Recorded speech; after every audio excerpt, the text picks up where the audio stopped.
ಇರುವಂಥದ್ದು. ಎಲ್ಲ ತತ್ವದೆಲ್ಲೆ ಮೀರಿ ನಿರ್ದಿಗಂತವಾಗಿ ಏರಿ ಅಂತ ಹೇಳ್ತಾರೆ. ಎಲ್ಲಿಯೂ ನಿಲ್ಲದೆ ಅನಂತವಾಗಿರೋ ನಿತ್ಯ ಯೋಗಿ ಅಂತ ಹೇಳ್ತಾರೆ. ಈ ಹಾಡು ನಿಮ್ಗೆ ಗೊತ್ತಾಗಿದೆ ಈಗಾಗಲೇ.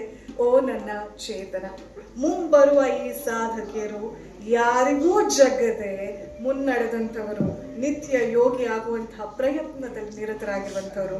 ಈ ಸಾಲುಗಳನ್ನೊಮ್ಮೆ ಮೆಲುಕು ಹಾಕೋಣ ಜನಾರ್ದನ್ ಎಚ್ ಹಾಗೂ ಅವರ ತಂಡದವರೊಂದಿಗೆ.